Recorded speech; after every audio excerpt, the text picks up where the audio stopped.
Hi, hello, namaste, hearty. Welcome to yet another I Lead Tax Talks. Thank you very much for all your love, support. Thank you very much. I feel, encouraged when I get response from you. And as I always say, 100 taxpayers like you, they create one job for my student here in India at I Lead Tax Academy. So thank you very much, each one of you, for spreading the word about I Lead. So I'm Nanda Kumar, licensed enrolled agent from the Internal Revenue Service, 22 plus years in the US India cross border taxation, and this is episode 2 of Retiring to India Right. Now, today's question or the topic that I picked up is, will you still get Social Security in India? Will you still get Social Security in India? See, you worked in America for 15, 20, 25 years. Every paycheck, FICA taxes went out. Yeah. Social Security, Medicare, you paid in. Now you are planning to retire probably, in Bangalore, in Chennai, in Hyderabad. And suddenly the doubt creeps in, will that check actually follow me home? Will that check actually follow me home, or did I just donate, all those taxes to America? And here is the part, that made me want to record this episode. There is a benefit in today's video worth roughly $17,000 a year. Now you convert it into Indian rupees, okay, based on the dollar rate, which will, which, most returning couples have never heard of. So it's for the spouse who never worked in America, never held a job, never paid a single dollar of FICA. So stay till that slide. It may change your family's retirement maths completely. Okay. So if you are here new, there is a 6 episode series, and episode 1 covered the citizenship versus green card decision. I encourage you to watch that. Watch that one first if you haven't, because your status from episode 1 shapes every answer today. The link is there, in the YouTube channel. You will see I Lead Tax Planners, as a playlist. So wherein in which I put all the videos that I make every week.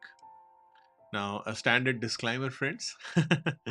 This video is education only, not legal, tax, or immigration advice. Your situation is unique. Talk to your accountant or schedule a call with us before you take any decision based on this video. Okay? Fine. So let's get into the video. Now, quick map, of the journey, a quick roadmap. Episode 1, it's done. Citizenship versus green card versus surrender. The first domino. In that episode, our composite client, Mr. Suresh, faced his status decision. Now, today in episode 2, Social Security, Medicare, and then health insurance. What follows you to India? What doesn't? And one trap that catches even well prepared couples. We will get to see. One trap.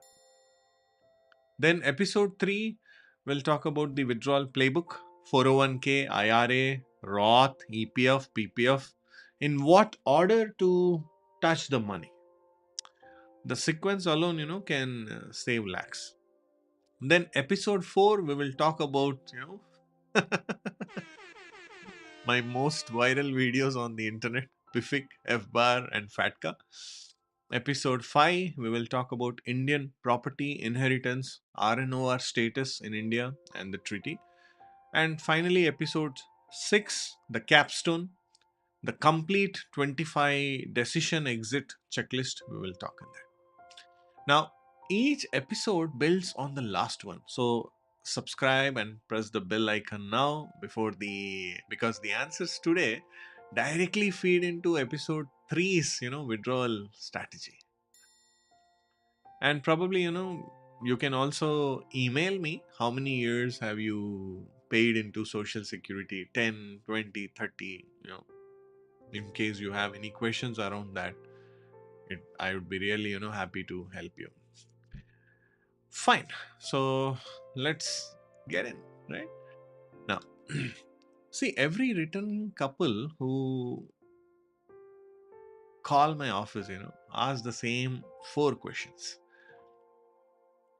One, will my social security check follow me to India or does it stop at the border? Will my social security check follow me to India or does it stop at the border? Two, my spouse never worked in the US. Does she or he qualify for a monthly benefit of their own? Three, I have been paying into Medicare for years. Does my card work at a hospital in Bangalore? Four, if Medicare doesn't follow me, what health insurance strategy actually makes sense in India? Now, here's what I'll tell you upfront. Two of these four answers surprise almost everyone. And one of them is a genuine trap. Genuine trap.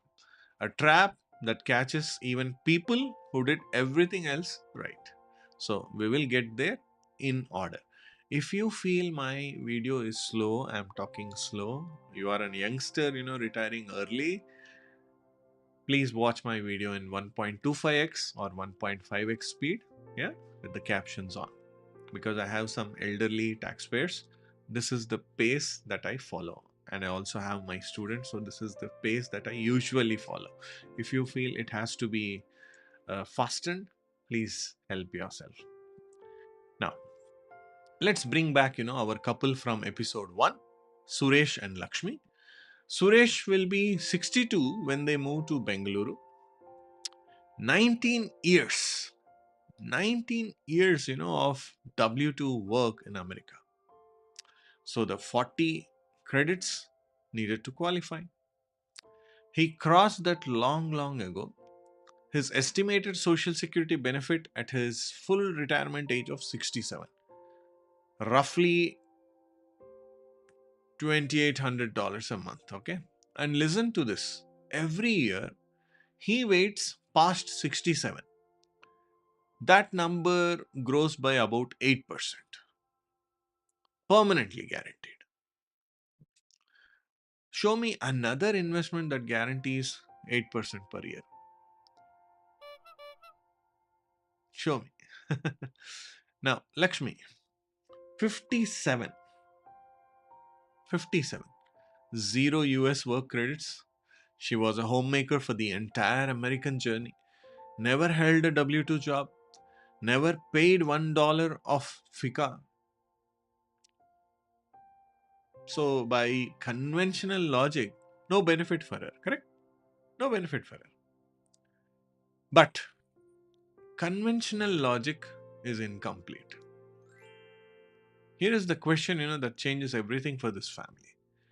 Can Mrs. Lakshmi receive a meaningful monthly check in Bangalore without ever having worked in America?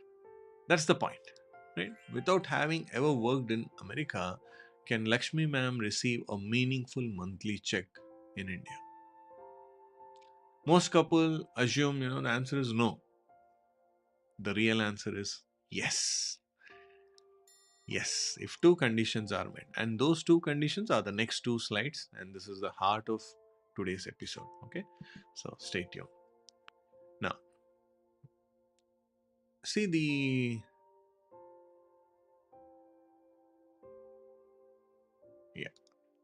Now, see first 60 seconds of foundation. Okay. So everyone, including those hearing this for the first time, is on the same page. Okay. The 2026 numbers. Now, how do you qualify? Okay. 40 credits. Roughly 10 working years.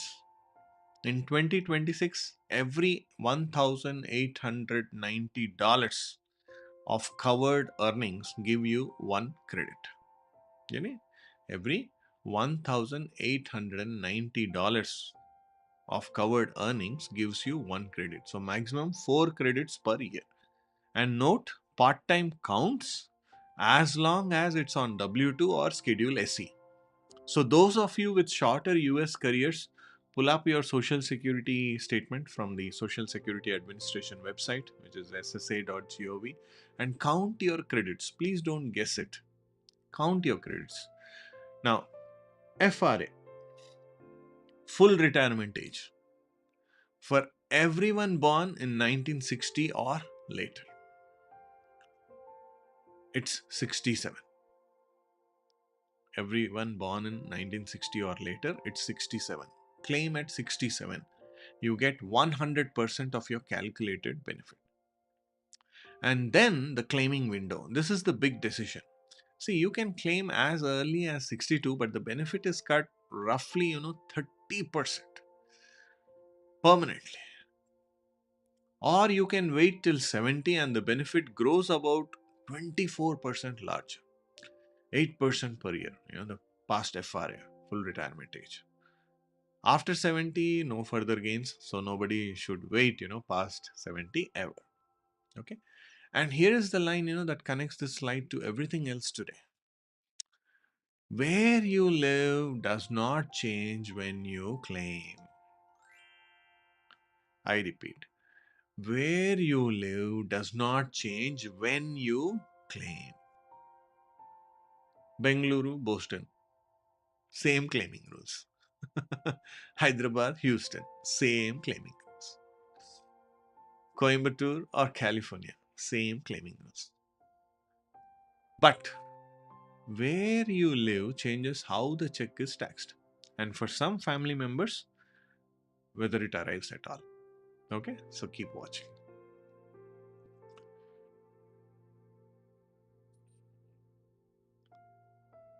No.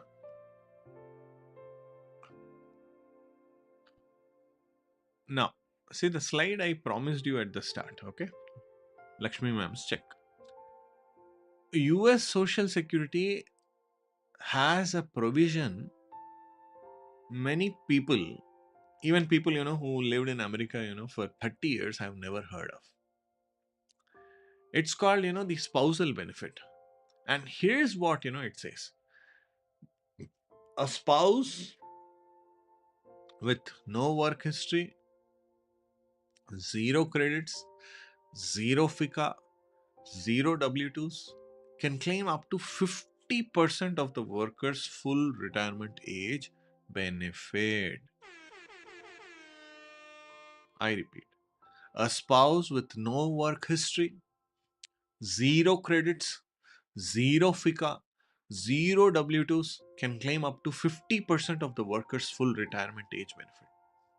Not 50% of what's left over, not a reduction from the worker's check, 50% additional on top of the worker's own full benefit. Let's do, Suresh and Lakshmi's math. Suresh benefit at 67 is $2,800. Lakshmi's spousal benefit at her 67 is $1,400. Combined household check, $4,200 a month. Every month for life. With cost of living increasing, in today's exchange rate, roughly, some 3.5 lakh rupees, a month, or 4 lakhs plus, okay, landing in retirement. Now, for a homemaker who never earned a single American paycheck, that is her recognition, for the years she held the family together while Mr. Suresh built the career. I find this, genuinely beautiful. The system actually honors, her contribution. $1,400 a month, assuming, the dollar rate goes up to 100 soon. It's almost like 1.5 lakh rupees a month. See, the requirements: married at least 1 year, Then Suresh must file for his own benefit first. Lakshmi claims on his record, and a note for anyone divorced. Okay, if the marriage lasted 10 plus years, a divorced spouse can still qualify on the ex spouse record without affecting the ex benefit at all.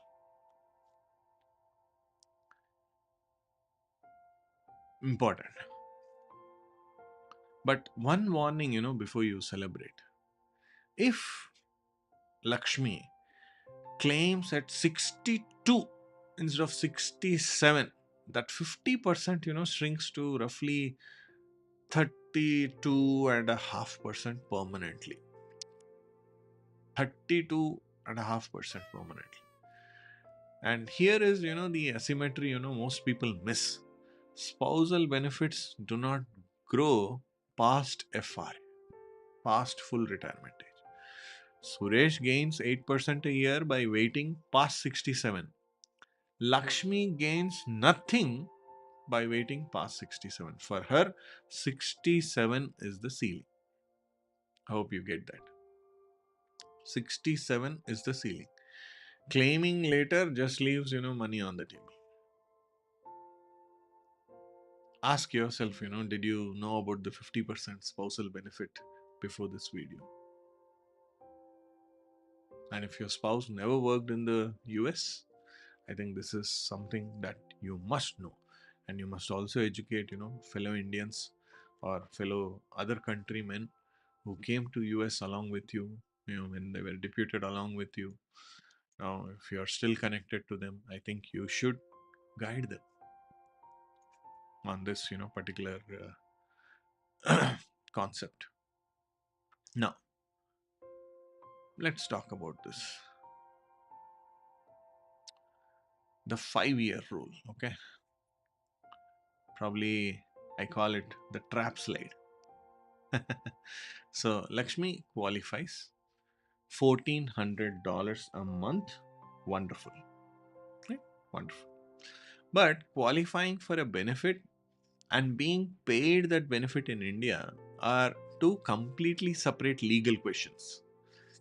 And this this is the trap, I warned you about at the start. Social Security has separate rules for paying people who live outside the US. For US citizens, no problem. Paid anywhere on earth for life. But for a non citizen family members, spousal benefits, survivor benefits, payments generally stop after 6 months outside the US unless a specific exception applies. And for Indian families, the exception that matters is this, probably if you're writing it down. The 5-year residency test. The 5-year residency test.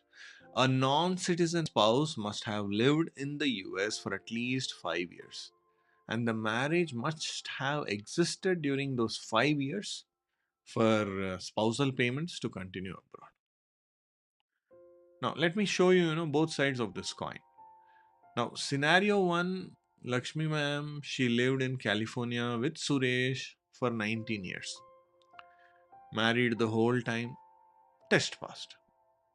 Her spousal check follows her to Bengaluru without any interruption. Beautiful, all good. Now, scenario two. And friends, I see this one in real families. The husband worked in US for 15 years, but the wife stayed in India, raising children, caring for payments. Visits only. She never accumulated 5 years of US residence. It means what? The test is failed. Her spousal check stops 6 months after she is outside America. The benefit exists on paper, but it never reaches her bank account in India. That's the saddest part. And notice how this connects, straight back to episode 1. US citizens are paid anywhere for life. No residency test, no 6-month rule. This is one more weight on the citizenship, side of that scale. The episode 1 decision ripples all the way into your retirement income, and this is why I'm doing this series in an order. So if you know a family where the spouse spent, most years in India while the worker was in the US, share this video with them today, and this one rule could be worth lakhs to them. And Social Security Administration will not volunteer this question. Now, the next question. See, the check arrives in India. Now, how is it taxed? How is it taxed? And here again, your episode 1 status decides. That's why, I'm emphasizing again and again, on watching that first episode and then coming back here. Path 1. Suresh becomes a US citizen and retires in Bengaluru. His benefit is paid anywhere for life, no restrictions. Tax wise, he files his regular US return, like any citizen. Up to 85% of the benefit is taxable at normal graduated rates. And here is the gift in the US India tax treaty. US Social Security is taxable only by the US. India does not tax it. I repeat, US Social Security is taxable only by the US. India does not tax it. Clean, predictable, treaty protected. Clear? Now, path 2. Suresh surrendered the green card with form I-47, like we discussed in episode 1. Now, good news first, okay? As an Indian citizen, his own worker benefit still continues in India under Social Security Administration's payment rules. But now he is a non-resident alien for US tax purposes. And for non-resident alien, the IRS takes a flat withholding 30% tax on the taxable 85%, which works out to 25.5%, taken from every single paycheck. And automatically, and India still doesn't tax it, under the treaty. So on $2,800, a citizen might pay effective tax of 10, 12, 15%, depending on the total income. A non-resident alien loses a flat $714 per month, off the top. That difference, compounded over 25 years of retirement, that's real money. And that's the price tag, on the decision somebody made in episode 1. And one more thing, that surprises people, there is no US India totalization agreement. No US India totalization agreement. It's been, discussed for years. It doesn't exist today. What does that mean, Nanda? See, your Indian EPF years do not add US Social Security credits. Getting it? Both are different. Your US years do not add your EPF service. Each system pays only what you earned inside it. In India, PF. In US, Social Security. Both geographies are different, both concepts are different. If you have 35 credits, 5 short, EPF years are not going to rescue you. Okay, so plan accordingly. Now, let's talk about this. The good news slide. Huh? Let me give you, some genuinely good news here, because this episode has had enough of warnings, I suppose. And this is the recent law, that many NRIs still don't know. For decades, there was a rule called the Windfall Elimination Provision. It's called WEP. If you received a pension from work not covered by US Social Security, and that included Indian government pensions, PSU pensions, then WEP would reduce your US Social Security check. Many of my clients, over the years, they retired Indian government officers, bank officers, PSU engineers who later worked in America, lost hundreds of dollars a month, to this WEP. So the good news is the WEP is dead. Now, the Social Security Fairness Act, it was signed into law in Jan 2025 of last year, permanently repealed both WEP and its cousin GPO also.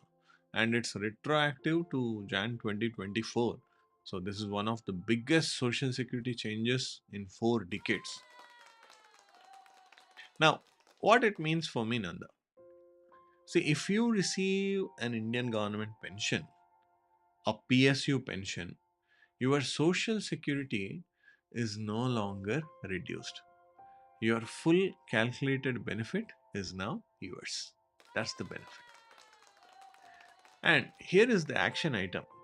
See, if your benefit was already being reduced by WEP in the past years, verify with SSA that your payment has been adjusted upwards.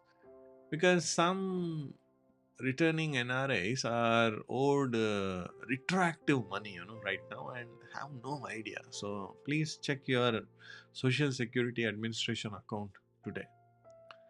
And also, if you or your parents receive both an Indian government pension and a US Social Security, I think you should get in touch with us.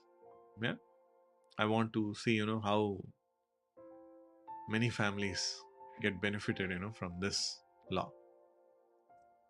Next, let's talk about Medicare, okay? And I have to be the bearer of uncomfortable truth here. See, your Medicare card does not fly you to Bengaluru, Hyderabad, Chennai, Delhi, anyway.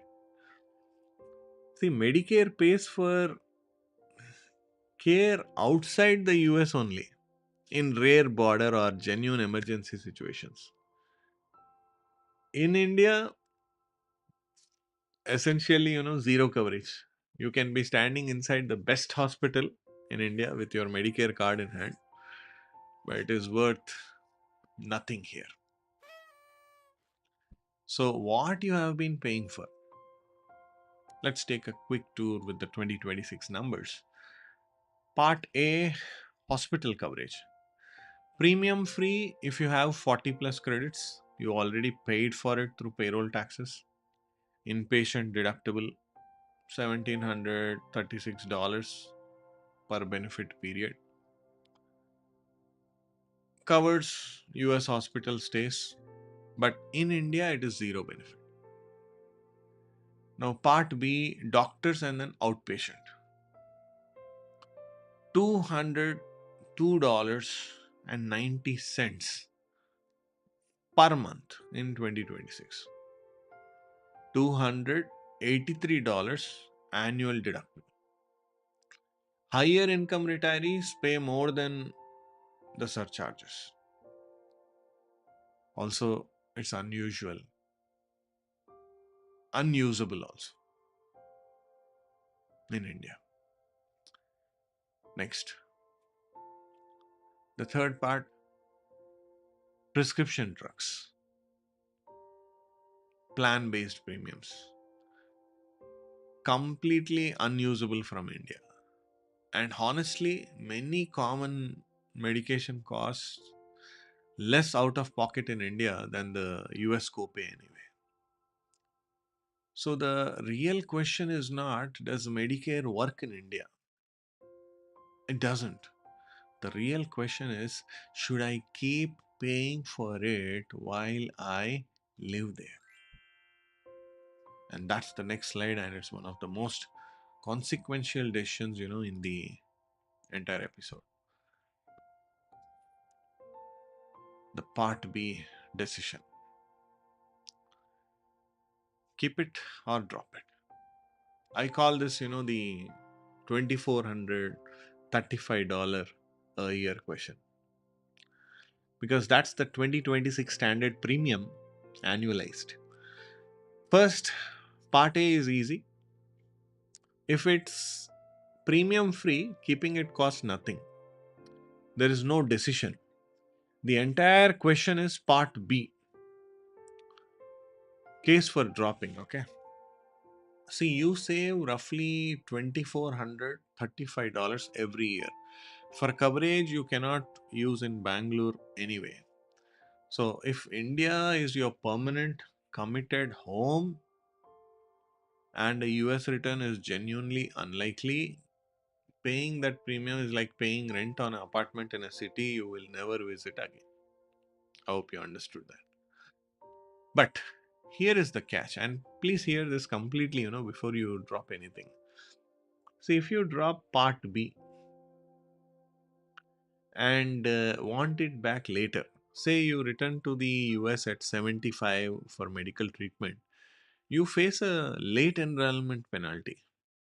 Late enrollment penalty, roughly 10% added to your premium for every 12 months you were unenrolled, and that penalty lasts for the rest of your life. Drop it for 5 years, come back, you pay roughly 50% extra forever. Plus you may wait for a general enrollment period before coverage even restarts. Months without coverage at exactly the age you need it most. Now, case for keeping. See, if a US return is realistic, let's say medical treatment, children, grandchildren, a genuine plan B, then 2400 a year is not really, buying health coverage. It's buying an insurance policy on your option to return without penalty. For some families, that option is worth every dollar. For others, it's waste. So there's no universal answer.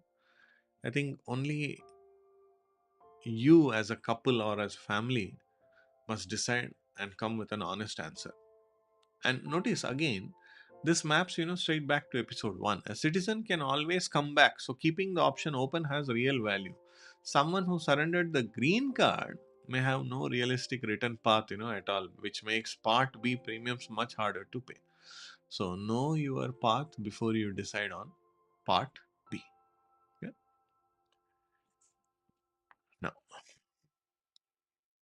so if Medicare stays behind, what protects you in India?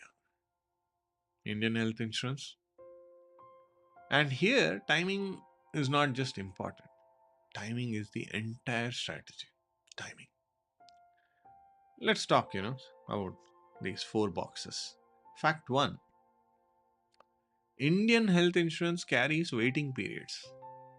Pre existing conditions, like diabetes, blood pressure, cardiac history, thyroid, are typically excluded for up to 3 years on a new policy. That's the IRDAI cap. So if you land in Bangalore or Hyderabad and then buy a policy, your first 3 years, the conditions most likely to hospitalize you are not even covered. At age 63, 64, 65, please think about that exposure. Next, fact 2, premiums, they rise sharply with entry age.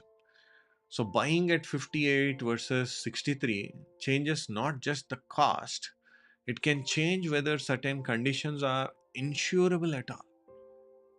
So here is the strategy, and it's beautifully simple.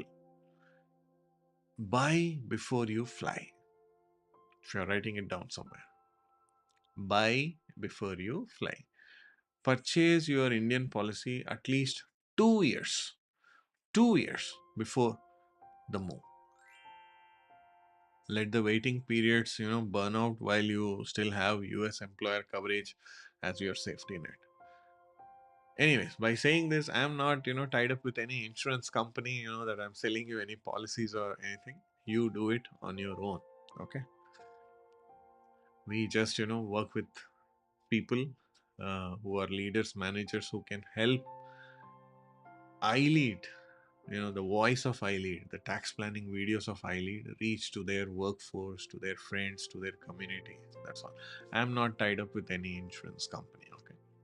Now, by the day you land in India, your Indian policy is fully seasoned, pre existing conditions covered, active from day one. If only if you purchase your Indian policy at least 2 years before you move to India. Now, what to look for? The family floater versus individual senior plans. Run both codes. A super top up policy for large hospital bills, often the cheapest way to raise your total cover. And choose an IRDAI registered insurer with a strong cashless hospital network in your retirement city. The network in Bengaluru and the network in a tier 2 town are very, very different. Sorry. Suresh and Lakshmi are exactly 2 years from the move. This is precisely their window. If they buy this month, their waiting period finishes right as they land. The runway is not just convenient, the runway is the strategy. So if you are 2 to 3 years from your own move, I think this slide is your homework. Homework. Now, let's bring it home, okay? 4 questions from today. Probably you can pause the video here. You can pause the video here. Screenshot, take a screenshot of this slide if needed, and discuss it, with your spouse this week. See, whenever you come to me with a tax planning session and you're married, I would love to see you with your spouse because I want you to review your ILEAD, income, liabilities, expenses, assets, dreams. ILEAD. You don't need an accountant for that. बस आप दोनों बैठो. You both sit once in a quarter, once in 3 months. And if you have kids, about 12, they are teenagers, get them to sit with you, make them to understand your finances. I mean, our parents, typically Indian parents, they have grown us up, they have brought us up in a way that, kids should not know the family problems or the family challenges. But I would definitely suggest that today's parents must discuss their finances with their kids so that when you don't buy them certain things, they understand why you are not able to buy. Help them to understand taxes. 10% to 40%. This is how the tax slabs are. Help them, guide them. Once they get to work and then they get to learn about these taxes and all, it is too late. It's too late. Okay. So pause the video here, take a screenshot, discuss it with your spouse, and if you have a teenager kid, also, you should discuss.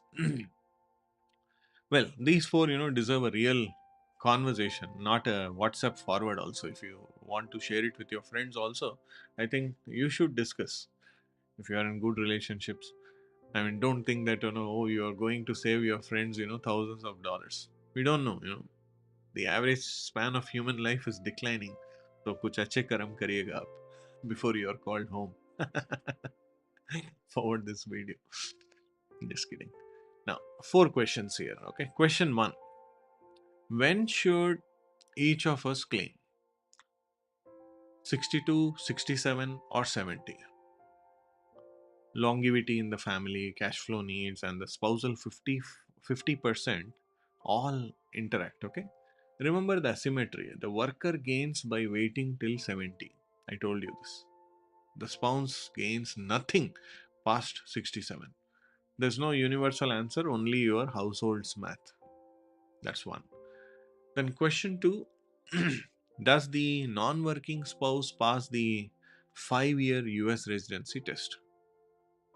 Confirm this before you file, before you fly, not after the check stop. Okay, SSA, Social Security Administration, it doesn't volunteer this question. You must ask it. I told you this earlier also.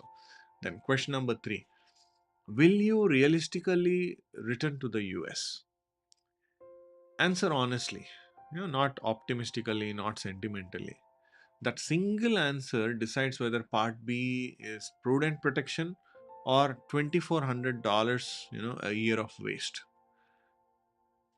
Then question 4, have you brought Indian health insurance early enough for the waiting periods to finish before you land? If you are within 3 years of moving and haven't brought, clock is already running against you. So your homework this week, one simple thing, log into Social Security Administration account, ssa.gov, download your Social Security statement and check two numbers, your credits and your estimated benefit at 67. Then come back, email me if your number surprised you higher or lower than expected. I may take time to reply your email. Okay, so 24 to 48 hours. I keep getting a lot of emails, so please forgive me if there's a delay in responding to you. Okay, you can always call our office. Then in the next episode 3, the withdrawal playbook, 401k, IRA, Roth, pension, EPF, and PPF. Here is the teaser. It's not just what you withdraw, it's the order you withdraw it in. Get the sequence right, and people like Suresh, they save lakhs in taxes across both countries. Get it wrong, and both the IRS and the Indian Income Tax Department take a bite from the same hard-earned money which you have saved for years. So please do subscribe and press the bell icon so that YouTube brings it to you, the moment a new video drops in. Okay. As I always say, I don't do any marketing content. Okay. I don't do any marketing content. I run a business, so I cannot pay my employees for free, nor do they work for free. And all these also, cost money. So there's a little charge, that I put for a personalized consultation. And if today's session raised questions about your numbers, your claiming age, your spouse 5-year test, your Part B maths, don't guess, with your retirement income. Book a personal consultation with me. The Calendly link is in the description. It's also in the video, title, everywhere. Nanda Kumar K V /ilead_tax_planners. Or visit ileadtax.com or write to me. Ask Nanda at ileadtax.com. So remember what we say at iLead, plan your dream. Don't just dream it. And review your iLead along with your spouse. And the need for accountant or attorney will come in your discussions.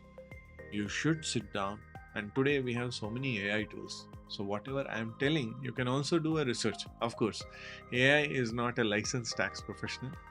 AI cannot sign your tax return. You can use it for research, but I always encourage you to talk to a proper tax expert. Okay?